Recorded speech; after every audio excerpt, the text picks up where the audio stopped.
Financial express లో వచ్చిన ఒక ఆసక్తికరమైన కథనం సార్ ఇది. How an Indian origin techie flipped his career like A hot dosa అని చెప్పేసి. అంటే 32 ఏళ్ల ఒక ఇండియన్ ఆరిజిన్ టెకీ పెనం మీద దోశ తిప్పినట్టుగా తన కెరీర్ ని ఏఐకి మార్చేసుకున్నారు సార్. ప్రముఖ టెక్ కంపెనీ బిజినెస్ ఇన్సైడర్ లో వచ్చిన ఒక ఇంటర్వ్యూ ఆధారంగా ఫైనాన్షియల్ ఎక్స్ప్రెస్ ఈ కథనాన్ని ప్రచురించింది సార్. ఆర్టిఫిషియల్ ఇంటెలిజెన్స్ తో సంబంధం లేకుండా 2.5 ఏళ్లు సొంత అధ్యయనం ద్వారా ఏఐ రోలుకు మారిన యువ ఇంజనీర్ రాహుల్ కథ సార్ ఇది. అనేక మంది యువ టెకీలు ఏఐ స్కిల్స్ ను పెంచుకోవడానికి చాలా తహతహలాడుతూ ఉన్న పరిస్థితిని మనం చూస్తూ ఉన్నాం. నిన్న గూగుల్, ఇవాళేమో మైక్రోసాఫ్ట్ భారీగా ఆర్టిఫిషియల్ ఇంటెలిజెన్స్ రంగంలో భారత్ లో పెట్టుబడులు పెట్టడానికి కూడా సిద్ధమవుతున్న పరిస్థితిని కూడా చూస్తూ ఉన్నాం. యువ ఇంజనీర్ ఎవరో కాదు, రాహుల్ ప్రొఫెసర్ కె నాగేశ్వర్ గారి కుమారుడు. కంగ్రాచులేషన్స్ నాగేశ్వర్ గారు. రీసెంట్ గా మీరు యుఎస్ వెళ్ళారు, రాహుల్ తో చాలాసేపు 1.5 months అక్కడ స్పెండ్ చేశారు. రాహుల్ వర్కింగ్ స్టైల్ కూడా మీరు చూసే ఉంటారు. ఆ ట్రాన్సిషన్ రాహుల్ కి ఎలా సాధ్యమైంది? వస్తేనే నేను రాహుల్ వాడి ఫ్యామిలీతో, మా కొడుకు కోడలు కొత్తగా పుట్టిన మనవరాలతో ఇప్పుడే కాదు 2.5 years క్రితం, అంటే వాడు ఈ ఏఐ ఆర్టిఫిషియల్ ఇంటెలిజెన్స్ లోకి ట్రాన్సిషన్ మొదలు పెట్టినప్పుడు ఉన్నాను 1 month. మా మిస్సెస్ అయితే 6 months ఉంది అప్పుడు. So when my daughter in law was pregnant. So అప్పుడు 6 months మా మిస్సెస్ ఉంది, నేను 1 month ఉన్నాను. మనమరాలు పుట్టాక వెళ్ళాను. ఇప్పుడు ట్రాన్సిషన్లోకి వచ్చాయి 4 months, 5 months అవుతుంది. ఇప్పుడు మళ్ళీ 1.5 month ఉన్నాను. సో మీరు అన్నట్లు పర్సనల్గా అబ్జర్వ్ చేసిన మాట నిజం. This is not the story of my son ఎలో. ఏదో నా కొడుకని చెప్పడం లేదు. Of course as a father I'm proud of him. కానీ just not because of my son చెప్పడం కాదు. దీన్ని ఏంటంటే మీరు కరెక్ట్గా చెప్పారు. ఇవాళ నిన్న గూగుల్ $15 billion ఏ హబ్ పెడుతోంది విశాఖపట్నంలో. నిన్న ప్రైమ్ మినిస్టర్ నరేంద్ర మోడీని మైక్రోసాఫ్ట్ అధినేత కలిశాడు, సత్య నదెల్లా. ఏ రంగంలో పెడుతున్నారు? ఇప్పుడు అమెజాన్ భారీ ఎత్తున $12 billion పెడుతోంది. రిలయన్స్ వాళ్ళు ప్రకటించారు విశాఖపట్నంలోనే డేటా సెంటర్ పెడతామని.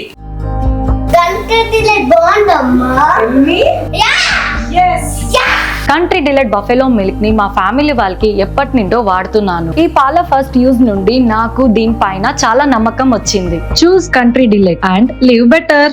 సో 1 gigawatt డేటా సెంటర్ పెడతామని ఓపెన్ ఏఐ ప్రకటించింది. ఇండియాలో ఏ ఇన్ఫ్రాస్ట్రక్చర్ పెడతామని. సో ఇలా పెద్ద ఎత్తున గ్లోబల్ మేజర్స్ ఇండియాలో ఐటీ రంగంలో ఏఐ రంగంలో పెట్టుబడులు పెడుతున్నారు. ఇండియన్ కంపెనీస్ కూడా ఏఐ పైన పెట్టుబడులు పెడుతున్నారు. సో అందువల్ల ఆర్టిఫిషియల్ ఇంటెలిజెన్స్ రంగంలో ఎంప్లాయ్మెంట్ పొటెన్షియల్ బాగా పెరుగుతోంది, నీకు నార్మల్ పాత సాఫ్ట్వేర్స్ కాకుండా. సో ఆర్టిఫిషియల్ ఇంటెలిజెన్స్ రంగంలో వస్తున్నటువంటి ఈ అవకాశాలని అందిపుచ్చుకుంటే మనకు ఉద్యోగ అవకాశాలు మెరుగవుతాయి కనుక my son story is the story of every young engineer. అంటే ఎలా మారచ్చు అని. సో వాడు ఈ బిజినెస్ ఇన్సైడర్ అనే యొక్క ప్రముఖ టెక్ పత్రిక, అది అమెరికన్ పత్రిక యాక్చువల్గా, అక్కడ పబ్లిష్ అయింది. సో అందులో పబ్లిష్ అయిన స్టోరీని ఫైనాన్షియల్ ఎక్స్ప్రెస్ వాళ్ళు ఈరోజు పికప్ చేసుకున్నారు. అందులో కోట్ కూడా చేశారు, it is a story from business insider అని. దానికి ఒక ఇంట్రెస్టింగ్ హెడ్లైన్ ఇచ్చాడు, ఫ్లిప్డ్ దోశ అని. అంటే ఒక పేనం మీద దోశను ఎలా మార్చుకోగలిగాడో ఒక యువ ఇంజనీర్ ఎలా ఇండియన్ టెక్కి ఎలా మార్చుకోగలిగాడు అన్నదానికి ఇది ఒక ఉదాహరణ చెప్పాడు. బహుశా ఫైనాన్షియల్ ఎక్స్ప్రెస్ కూడా ఈ స్టోరీ ఇతర యంగ్ ఇంజనీర్స్ కూడా ఉపయోగపడుతుంది, ఆస్పైరింగ్ ఇంజనీర్స్ కానీ ఉద్దేశంతోనే ప్రచురించి ఉండాలి. ఈ ఫైనాన్షియల్ ఎక్స్ప్రెస్లో కూడా ఆ బిజినెస్ ఇన్సైడర్ ఇంటర్వ్యూ చేసిన దాంట్లో చెప్పిన అంశాలు చెప్పాడు. ఈ was actually working in Google only. అంటే జస్ట్ బ్యాక్గ్రౌండ్ చెప్పాలంటే మన దగ్గరే హైదరాబాద్లో వసవి ఇంజనీరింగ్ కాలేజీలో బీటెక్ చేశాడు, ఎలక్ట్రానిక్స్ అండ్ కమ్యూనికేషన్స్.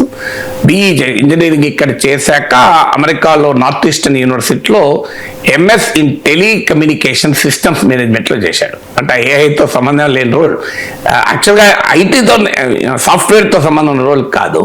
ఆ తర్వాత కొంతకాలం నోకియాలో ఇంటర్న్షిప్ చేశారు, వేరే కంపెనీలో చేసి డెలాయిట్లో చేరాడు. డెలాయిట్ ఇస్ ఎ ప్రముఖ కన్సల్టింగ్ ఫార్మ్. డెలాయిట్ నుంచి ఈ షిఫ్టెడ్ టు గూగుల్. సో గూగుల్లో కూడా ఏ రోల్ షిఫ్ట్ కాలేదు. మొదలు గూగుల్కు కస్టమర్ ఇంజనీర్గా గూగుల్లో ప్రవేశించాక ఈ వాజ్ ఫెయిర్లీ కంఫర్టబుల్ జాబ్ యాక్చువల్గా. సో ఈ వాజ్ పేడ్ వెరీ అప్పటికే $200K శాలరీ. ప్రాబ్లమే లేదు, జాబ్కి ప్రాబ్లం లేదు, ఇన్కమ్కి ప్రాబ్లం లేదు. కానీ ప్రపంచం ఏఐ వైపు మరలుతోంది కనుక let us also take in AI. అంటే ఏఐలోకి షిఫ్ట్ కావటానికి జాబ్ పోవడం కాదు. ఈ was rated among the top 10% in Google work force. అందువల్ల ఈ లే ఆఫ్ల భయం కూడా వారికి ఏమీ లేదు. ఎందుకంటే గూగుల్ వర్క్ ఫోర్స్ రివ్యూ ప్రకారం ఈ వాజ్ అమాంగ్ ద టాప్ 10. అందుకే ప్రమోషన్లు వచ్చి ఈవెన్ శాలరీ కూడా పెరిగింది. ఎందుకంటున్నాను ఇదంతా ఎందుకు చెప్తున్నా అంటే జాబ్ పోతుందేమో అన్న భయంతో మనం నేర్చుకుంటాం. కానీ అప్పుడు క్రైసిస్లో క్యావస్లో ఉంటాం కనుక సరిగా నేర్చుకోలేము. సో వీడి స్టోరీ ఏంటంటే, రాహుల్ స్టోరీ ఏంటంటే జాబ్ పోతుందని కాదు, జాబ్ బ్రహ్మాండంగా ఉన్నప్పుడే ఏఐలోకి మారాడు. ఎందుకు మారాడు అంటే మీకు ఆ ఫైనాన్షియల్ ఎక్స్ప్రెస్ స్టోరీలో కూడా ఉంటుంది చూడండి. People turn to AI for money. నేను మనీ కొరకు ఏఐలోకి మారలేదు. హౌ ఏఐ ఇన్ఫ్లుయెన్స్ అదర్స్ అనే దాని మోటివేషన్ ఆధారంగా మారానంటే ఏదో ఏ జాబ్లోకి వస్తే శాలరీ వస్తుంది కాదు. Already as a salary good job. ఇప్పుడు ఏ రోల్లో కూడా భారీగా ఏమీ ఎక్కువ శాలరీ లేదు, little almost the same. So అందువల్ల ఈ ఏఐలోకి షిఫ్ట్ కావడం వల్ల వాడికి అదనంగా శాలరీ పెరిగింది లేదు, ఎంప్లాయ్మెంట్ అవకాశాలు కొత్తగా వచ్చింది ఏమీ లేదు. ఆల్రెడీ ఈ was very comfortable technical account మేనేజర్గా గూగుల్లో ఉన్నాడు. అంటే ఫస్ట్ థింగ్ ఏంటంటే what is the motivation. Motivation is not money here. చిన్నప్పటి నుంచి వాళ్ళకి ఆ వాల్యూస్ పిల్లలకు నేర్పాం కనుక motivation is not money. Money వస్తుంది, మనీ రాకుంటే ఎట్టిపోతుంది, మనం పని చేస్తుంటే వద్దన్న వస్తుంది.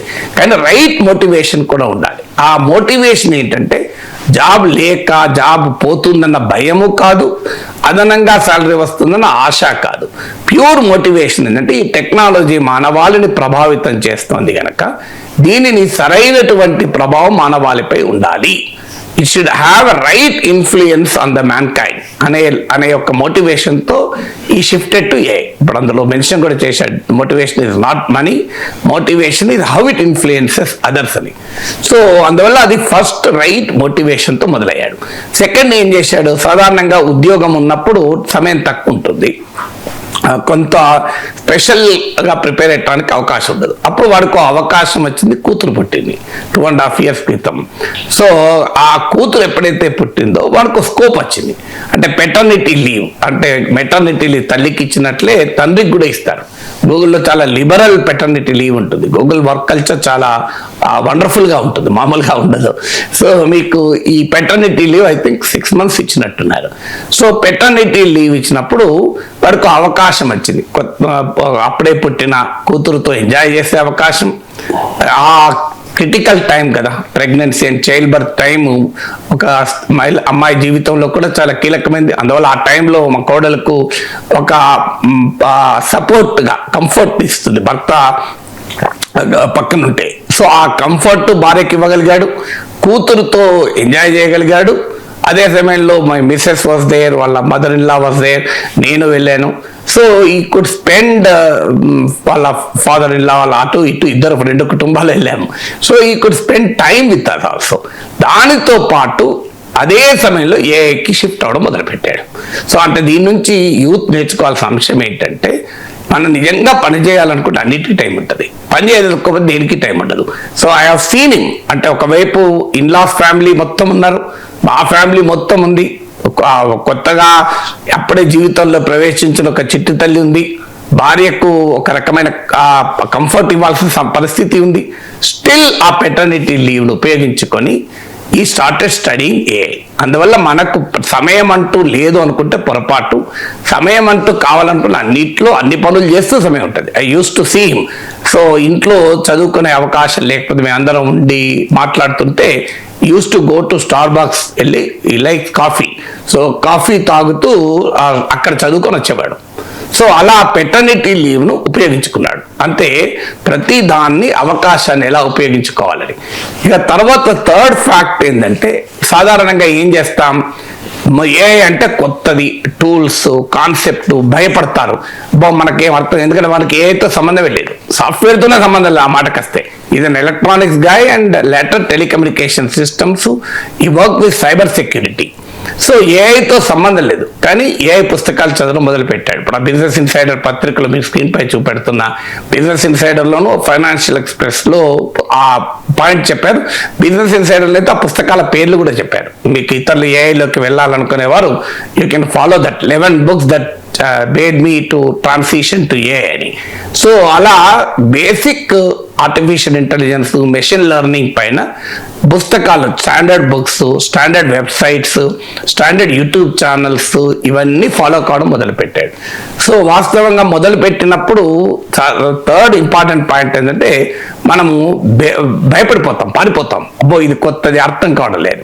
వాడు చెప్పాడు, ఇవాళ ఉదయాన్ని కూడా మాట్లాడాడు ఈ ఫైనాన్షియల్ ఎక్స్ప్రెస్ కథనం తర్వాత కంగ్రాట్స్ చెప్తున్నానా, నాకు కూడా మొదటిసారి చదివినప్పుడు భయం వేసింది, అర్థం కానప్పుడు వదిలేయలే, రెండోసారి చదివాను అసలు అర్థం కాలే, మూడోసారి చదివాను అర్థం కాలే, 10 సార్లు చదివాను అప్పుడు అర్థమైంది అన్నాడు. అలాగే మొదటిసారి చదివినప్పుడు కొంత అర్థమైతే 10వ సారి చదివినప్పుడు ఇంకెక్కువ అర్థమైంది అన్నాడు. అంటే మొదటిసారి చదివినప్పుడు అర్థం కాకపోయినా 10వ సారి చదవాలి, చదివితే అర్థమవుతుంది. మొదటిసారి చదివినప్పుడు కొంత అర్థమైనా ఇక అర్థమైంది అనుకో ఊరుకోకూడదు, 10 సార్లు చదవాలి అన్నానా. అందువల్ల 10 సార్లు చదివే వరకు నాకు అర్థమైంది, కొత్త విషయాలు అర్థమైంది. అందువల్ల ఎప్పుడు చదువుతున్న కొద్దీ కొత్త విషయాలు అర్థమవుతాయి. అంటే పర్సిస్టెన్సీ ఉండాలి. అంటే స్టిక్ టు ఇట్ అంటాడు జేమ్స్ క్లియర్ అనే అతను అటామిక్ హ్యాబిట్స్ అనే పుస్తకంలో. సో ఈ రీడ్స్ అలాట్ ఆల్సో, బుక్స్ బాగా విపరీతంగా చదువుతాడు. నాకు కూడా సజెస్ట్ చేస్తుంటాడు. వాడు సజెస్ట్ చేస్తేనే నేను మీకు అవుట్లయర్స్, మాల్కమ్ గ్లాడ్వెల్ ఇలాంటి వాళ్ళ పుస్తకాలు చదివి ఇక్కడ నేను కూడా మాట్లాడుతున్నాను. సో ఆ జేమ్స్ క్లియర్ రాసినటువంటి అటామిక్ హ్యాబిట్స్ చెప్తారు స్టిక్ టు ఇట్ అని. ఫైనాన్షియల్ ఎక్స్ప్రెస్లో ఆ పాయింట్ కూడా కోట్ చేశాను. So you have to stick to it. చాలా మంది ఏం చేస్తామంటే అలవాటు మొదలు పెడతాం, వదిలేస్తాం. సో అర్థం కాలేదనో, సమయం దొరకలేదనో, ప్రియారిటీస్ మారడం వల్లనో వదిలేస్తాం. సో ఇంపార్టెంట్ పాయింట్ ఏంటంటే మీకు 4th ఫ్యాక్టర్ పర్సిస్టెన్సీ. ఒక దాన్ని వదలకూడదు, కన్సిస్టెంట్గా దానిపైన వర్క్ చేయాలి. సో ఈ స్టిల్ రీడింగ్ రూమ్లో చూస్తే సో ఒక అనేక పుస్తకాలు ఏఐ పైన, మిషన్ లెర్నింగ్ పైన, క్లాసిక్సే కాకుండా లేటెస్ట్గా ఏ బుక్ వచ్చినా that book is there. So అలా పర్సిస్టెన్సీ అనేది 4వది. 5వది ఏంటంటే ప్రాపర్ మెంటరింగ్ ఉండాలి. ఎందుకంటే కొత్త ఫీల్డ్లోకి ఎంటర్ అవుతున్నప్పుడు అనేక విషయాలు మనకు అర్థం కావడము కష్టమవుతుంది. సెల్ఫ్ స్టడీలో ఉండే ఛాలెంజ్ అది. అందువల్ల మీ కాలేజ్ ఎడ్యుకేషన్ ఏఐలో ఉంటే that is different story. Self study ఉన్నప్పుడు మెంటరింగ్ చేసుకోవాలి. వాడికి అడ్వాంటేజ్ ఏమొచ్చింటే గూగుల్లో ఆల్రెడీ ఏఐ స్పెషలిస్టులు ఉన్నారు కనుక వాళ్ళతో మాట్లాడడం, బయట ఉన్న ఏఐ స్పెషలిస్టులతో ఇంటరాక్ట్ కావడం, లింక్డ్ఇన్ ద్వారా కనెక్ట్ కావడం, ఇతరులను కనెక్ట్ అయ్యి వారితో మెంటరింగ్ తోవడం అనేది 5th ఆస్పెక్ట్. సో మీరు ఏఐలోకి మారాలనుకుంటే ఇవన్నీ చేస్తే ఆటోమేటిక్గా మారచ్చు, ఇబ్బంది ఏం కాదు. 6th ఏంటంటే సపోర్ట్ సిస్టమ్. ఇట్లాంటి టైంలో చాలా ఛాలెంజింగ్ టైమ్స్ కదా, ఎనీ ఛాలెంజింగ్ టైమ్స్లో family is a support system. So his wife helped him అంటే టు గెట్ దట్ కాన్ఫిడెన్స్. నువ్వు ఎన్నిసార్లు అయినా యూ విల్ సక్సీడ్ అని మోటివేట్ చేయడం. ఇప్పుడు మీకు కనీసం 4 times 5 times గూగుల్లో ఈ అటెండెడ్ ది ఇంటర్వ్యూస్. సో ఎలా నువ్వు ఏతో సంబంధం లేదు కదా, నీ ఏ డిగ్రీ లేదు కదా, ఏ క్వాలిఫికేషన్ లేదు కదా, సో అని అభ్యంతరం అని రిక్రూట్ కాలే. బట్ ఈ కంటిన్యూస్లీ చేస్తూ అటెండ్ అయ్యాడు. ఫైనల్గా he could shift to AI manager role, AI specialist manager in Google. So అలా మీకు ఒక సపోర్ట్ సిస్టమ్ కూడా ఉండాలి. మనం ఫ్యామిలీ అయినా, కొలీగ్స్ అయినా, ఫ్రెండ్స్ అయినా ఈ ఛాలెంజింగ్ టైంలో, ట్రాన్సిషన్ టైమ్స్లో we should support them. So you can achieve it, you can do it అని. సో ఆ సపోర్ట్ సిస్టమ్ కూడా సక్సెస్ కావడంలో ఒకటి ముఖ్యమైనది. 7th ఆస్పెక్ట్ ఏంటంటే ప్రాక్టికల్ ఎక్స్పీరియన్స్. ఇప్పుడు వాడు ఆల్రెడీ గూగుల్లో సైబర్ సెక్యూరిటీలో ఉన్నాడు, ఏఐలో లేడు, ఏఐలో ప్రాక్టికల్ ఎక్స్పీరియన్స్ లేదు. ఎంత థియరీ చదివినా unless you practice you will not become a master of technology. టెక్నాలజీనే కాదు ఏ అంశంలోనైనా. అందువల్ల వాట్ ఈ డిడ్ వాజ్ లైవ్ డెమాన్స్ట్రేషన్, చూపెట్టాలి కదా, ఐడియాస్ ఉండడం కాదు. ఆ ఐడియాస్ నేను ఇలా ప్రొడక్ట్గా డివైజ్ చేయగలుగుతాను అని చూపెట్టగలగాలి. A good idea can be convert into good product or good service అని చూపెట్టగలగాలి. సో ఈ వాడికి ఆ ఏ రోల్లో లేడు కనుక ఈ started developing his own artificial intelligence products, చిన్న చిన్న లైవ్ ప్రొడక్ట్స్ డెవలప్ చేసుకోవడం మొదలుపెట్టాడు. సో అలా సోల్గా ఇప్పుడు ఫైనాన్షియల్ సర్వీసెస్ దాంట్లో కూడా ఉంది ఇది. ఈ స్టార్టెడ్ సోల్ ప్రాజెక్ట్స్. ఆ సోల్ ప్రాజెక్ట్స్ చిన్న చిన్నవి కావచ్చు, దట్ గేవ్ ఇన్ కాన్ఫిడెన్స్. అంటే చదివిన థియరీని ప్రాక్టీస్లో పెట్టడం. ఎందుకంటే theory is that which emerges out of the practice and enriches the practice అంటాడు ఒక తత్వవేత్త. అంటే ప్రాక్టీస్ నుంచి థియరీ వస్తుంది, కానీ థియరీ సుసంపన్నం చేస్తుంది. పుస్తకాలు చదివితే మాత్రమే విజ్ఞానం రాదు, దాని అప్లికేషన్ ఇదే వెరీ ఇంపార్టెంట్ రోల్. చాలా మంది చదువుతూ పోతూ ఉంటారు, అప్లై చేయరు. సో ఈ స్టార్టెడ్ సోల్ ప్రాజెక్ట్స్ డెవలప్ చేసుకోవడము, లైవ్ డెమాన్స్ట్రేషన్, హెల్త్ కేర్లో ఎలా వాడాలి అనేటువంటి ఒక ప్రాజెక్ట్ డెవలప్ చేశాడు. అలా చేసుకుంటూ లైవ్ డెమాన్స్ట్రేషన్ అంటే హ్యాండ్స్ ఆన్ ఎక్స్పీరియన్స్ లేని కొరతను తన స్వీయ ఎక్స్పీరియన్స్గా మార్చుకొని దాన్ని తయారు చేశాడు. సో ఇది that's a very long story. Cut short ఏంటంటే, ఒక ప్రయత్నం చేస్తే you can always change into a also. దేని బివిల్డర్ భయపడాల్సినటువంటి అవసరం లేదు. So you can always move to other roles. Is available on LinkedIn, ఎవరైనా కనెక్ట్ కావచ్చు. So definitely he also mentors. తాను ఎలాగైతే మెంటర్స్ అవసరం అని చెప్పాడో అలాగే కొత్తగా వచ్చినటువంటి స్టూడెంట్స్కి మెంటరింగ్ కూడా చేస్తుంటాడు. సో అంటే జాబ్ పోయిన వారికి, జాబ్ రాదని టెన్షన్ పడుతున్న వారికి, జాబ్లోకి చేంజ్ అవుతున్న వారికి somebody connects with him. He tries to, within the limited time available, తనకున్న పరిమితమైన సమయంలో he tries to మెంటర్ కూడా చేస్తుంటాడు. సో అందువల్ల any young engineer they can. ఈ ఎక్స్పీరియన్స్ ఎందుకు చెప్తున్నా అంటే, ఇది మై సన్ ఎక్స్పీరియన్స్ కాదు.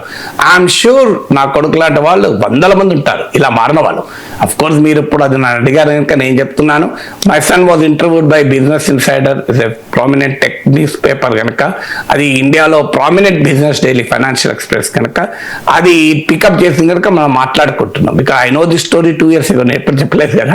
సో ఇవాళ సందర్భం వచ్చి చెప్తున్నాను. This is the experience of many people like my son. There are many people who are doing hard work, perhaps more work also. ఇంతకన్నా ఎక్కువ కష్టపడి ఎక్కువ సక్సెస్ అయిన వాళ్ళు కూడా ఉన్నారు. So it is possible. So అందువల్ల జాబ్ మార్కెట్లో ఉన్న క్రైసిస్ను భయపడకండి. క్రైసిస్ ఉంటుంది, కానీ దాన్ని నదిని చూసి భయపడితే తీరం దాటవు. నది ఈదడం మొదలు పెట్టాలి. ఎలా ఈదాలో నేర్చుకోవాలి. ఇది అప్పటికే ఈదుతున్న వారితో మాట్లాడాలి. కావాలంటే ముందు చిన్న చిన్న కొలంలో ఈది వచ్చి నదిలో ఈదాలి. కానీ నది విస్తృతిని చూసి భయపడుకుంటూ తీరం ముగ్గురు నిలబడ్డాం అనుకోండి, ఎప్పుడు తీరం దాటుతావు? అందువల్ల never be scared of a river to cross river. So try to cross. అందువల్ల ఆ నదిలో తీరం దాటడానికి, ఈదటానికి కావలసిన నైపుణ్యాన్ని పెంచుకున్న తర్వాత నదీ తీరం దాటడం కాదు, ఒక్కసారి కాదు, 4 సార్లు అటు ఇటు దాటచ్చు.